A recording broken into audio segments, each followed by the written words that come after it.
നമ്മൾ Benz GLS 350യുടെ ഉള്ളിലാണുള്ളത്. അന്നേരം ഇതിൻ്റെ കംപ്ലയിൻ്റ് എന്ന് പറഞ്ഞാൽ സസ്പെൻഷൻ കംപ്ലയിൻ്റ് ആണ്, അതായത് ഒച്ചപ്പാട് വരുന്നതെന്നാണ് കസ്റ്റമർ പറയുന്നത്.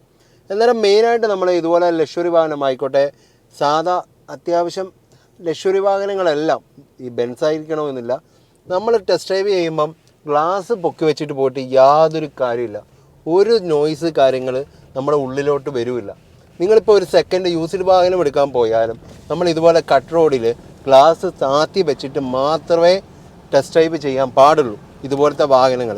കാര്യം നമ്മൾ ഗ്ലാസ്സൊക്കെ കയറ്റി വെച്ച് ഓടിച്ചിട്ടുണ്ടെങ്കിൽ യാതൊരു സൗണ്ടോ കാര്യങ്ങളോ, അത്യാവശ്യം മൊത്തം സസ്പെൻഷൻ പോയി കിടന്നാൽ പോലും നമുക്ക് തിരിയുകയില്ല. എന്നാലും നമ്മൾ അത്യാവശ്യം റഫ് റോഡിൽ മാത്രം ഡ്രൈവിങ് ഗ്ലാസ് താത്തി വെച്ചിട്ട് ഓടിക്കാൻ ശ്രമിക്കുക വാഹനങ്ങൾ എടുക്കുന്നതിന് മുമ്പേ.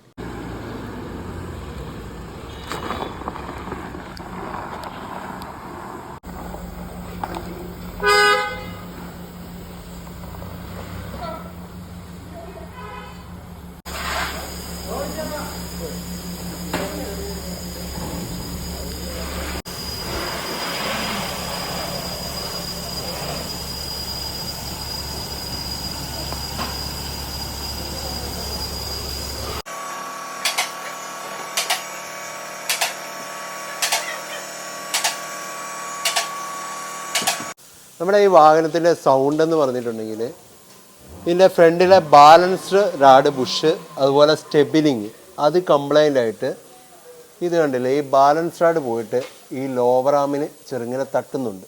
ഈ ബാലൻസ് റാഡ് പോയിട്ട് ലോവർ ആമിന് തട്ടുന്നുണ്ട്. അതിൻ്റെ മെയിൻ കാര്യം ഇതിൻ്റെ സ്റ്റെബിലിംഗ് എന്ന് പറയുന്ന ഈ സാധനത്തിൻ്റെ കംപ്ലൈൻറ്റ് കൊണ്ടാണ്. ഈ സ്റ്റെബിലിംഗ് എന്ന് പറയുന്ന ഈ സാധനത്തിൻ്റെ കംപ്ലൈൻറ്റ് കൊണ്ടാണ്, ഈ ബുഷിനും കംപ്ലൈൻറ്റ് ഉള്ളതുകൊണ്ടാണ് ഇത് തട്ടുന്നത്. അതുപോലെ ഇതിൻ്റെ എല്ലാം സെപ്പറേറ്റ് ലോവർ ആമിൻ്റെ എല്ലാം ബുഷ് സെപ്പറേറ്റ് നമുക്ക് കിട്ടുന്നതാണ്, എല്ലാം ചേഞ്ച് ആക്കാൻ പറ്റും. ഓക്കെ, പുറത്താകുമ്പം നമുക്ക് അത്യാവശ്യം നല്ല ക്വാളിറ്റിയുള്ള ബുഷുകൾ അത്യാവശ്യം പൈസ കുറച്ചിട്ട് തന്നെ കിട്ടും. അതുപോലെ ഈ വണ്ടിയുടെ എയർ സസ്പെൻഷൻ്റെ ഷോക്ക് കാര്യങ്ങളൊക്കെ നമ്മുടെ കമ്പനിയുടെ 4-1 പൈസയ്ക്ക് നമുക്ക് പുറത്ത് കിട്ടാനുണ്ട്, ഗ്യാരണ്ടി സാധനം കിട്ടാനുണ്ട്. ഓക്കെ, അന്നേരം ഇതുപോലത്തെ വാഹനങ്ങൾ എന്തെങ്കിലും കംപ്ലൈൻറ്റ് ഉണ്ടെങ്കിൽ നമ്മളെ സമീപിക്കുക.